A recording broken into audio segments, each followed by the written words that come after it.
ఏం పేరు తల్లి నీ పేరు? పేరు కనకలక్ష్మి. ఏం పని చేస్తారు మీరు? ఏం లేదు, కూలి పని. కూలి పని చేస్తారా? రోజుకి ఎంత వస్తుంది తల్లి? 300. 300 రూపాయలేనా?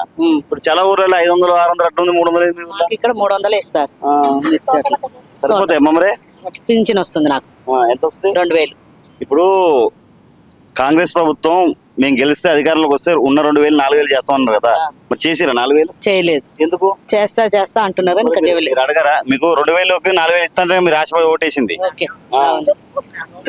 ఎందుకు రాలేదంట? ఇస్తాం అంటున్నారు.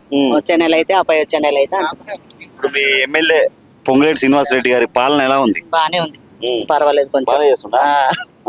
చాలా మంది మరి ముంగడు అక్కడ బాగాలే అంటారు. బానే ఉంది. మాకైతే ఇల్లు ఇచ్చిండు పేదకి, కానీ కొంచెం డబ్బులు పడాలి. అదొక్కటి పడాలి మాకు కొంచెం.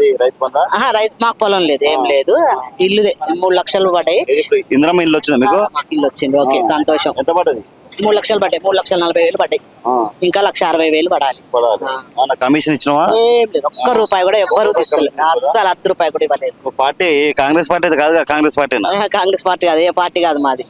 మామూలుగా ఎట్లా అభివృద్ధి ఎలా నడుస్తుంది అసలు? మంచిగా ఉంది. ఓకే, పర్వాలేదు.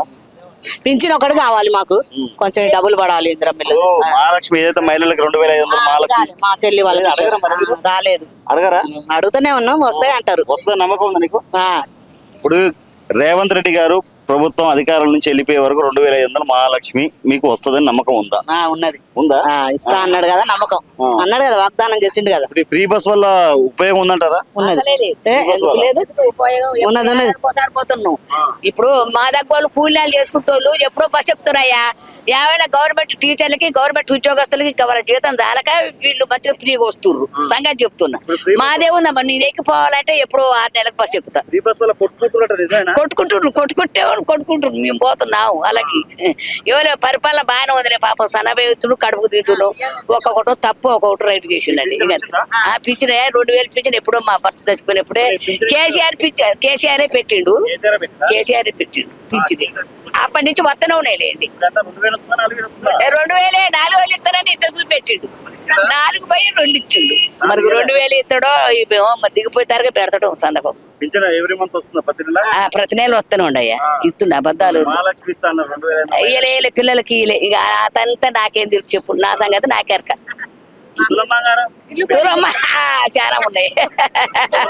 తులం బంగారం లేదు. పెళ్లి చేస్తే ఇస్తా అంటుండు. మీ ఊళ్ళో చేసిన వాళ్ళందరికి ఇచ్చారు తులం బంగారం? 1,16,000 ఇచ్చారు కానీ బంగారం ఇయ్యలే. ఇంకా వస్తుందా బంగారం? వస్తుంది. మాకేం భయం. పాపం ఆయన ఏమన్నాడు, మాకైతే ఇందిరమ్మ ఇల్లు వచ్చింది, అదొకటి సంతోషం నాకు. అమ్మ ఇప్పుడు కాలువ ఉంది అమ్మా, కాలువ దేనికి తీస్తారు? మురికి వాటర్ పోవడానికి. ఇప్పుడు ఇళ్ళ దగ్గరగా వచ్చినాయి కదా. వచ్చినాయి, ఇండ్లు కూడా పోతూనే ఉన్నాయి. ఏం చేస్తాం మరి, వాళ్ళు 50 అడుగులు దూరాన పెట్టాలన్నారు. 50 అడుగులు వాళ్ళ జాగం, గవర్నమెంట్ జాగం. ఏం లేదు. అంటే కొంచెం మురికి వాటర్ పోతాయి కదా, ఇంట్లో పైపులు లేవు మా ఇట్లా సైడ్ కి. ఇక దాని వల్ల మంచిగా ఫ్రీగా ఉంటది వాటర్. పోయినాయి, కొంచెం తక్కువ పెడితే బాగుండదు. ఎడలు పెద్దగా అయింది. ఇప్పుడు కాలువ పెట్టిరు అమ్మా, కాలువ పోతుంది కదా, మీ ఇల్లు సగం పోతుంది కొంచెం. మరి ఏమన్నా గవర్నమెంట్ ఏమైనా డబ్బులు ఇస్తారా? ఏం లేదా? ఏం లేదు. వాళ్ళ ప్లేస్ లో మేము తీసుకుంటున్నామని అంటున్నారు. మా 50 అడుగులు మేము తీసుకుంటున్నాం, మీరు ఏమన్నా పోతే డబ్బులు కట్టిస్తామని. మధ్యలో ఇల్లు సగానికి పోతిస్తారు. అంటే కనీసం మీకు ఇంటికి దగ్గరకి కంకర కూడా పోయట్లేదా? కంకర పోస్తా అన్నారు. ఇప్పుడు అందుకే నిలబడ్డా మేము పోపించుకోవడానికి. పోయినట్టు పోసిన దాకా మేము పట్టుబడుతున్నాం. అమ్మ కేసీఆర్ ఉన్నప్పుడే బాగుందా పాలన? మరి ఇప్పుడు రేవంత్ రెడ్డి వచ్చిన బాగుందా? మాకేం తెలియదు. సేమ్ ఉంది అప్పుడు ఇప్పుడు. కేసీఆర్ ఉన్నప్పుడు వచ్చే పింఛన్లు ఇవన్నీ వచ్చినాయి మంచిగా? రైతు బంధు ఇవన్నీ అన్న మాకు పొలం లేదులే. ఉన్న వాళ్ళకి వచ్చినాయి అంటే మాకు తెలియదు వాళ్ళ సంగతి. అంటే ఇప్పుడు మీరు చెప్పలేదు కేసీఆర్ పాలన బాగుందా రేవంత్ రెడ్డి పాలన అంటే చెప్పలేదా? చెప్పలేదు.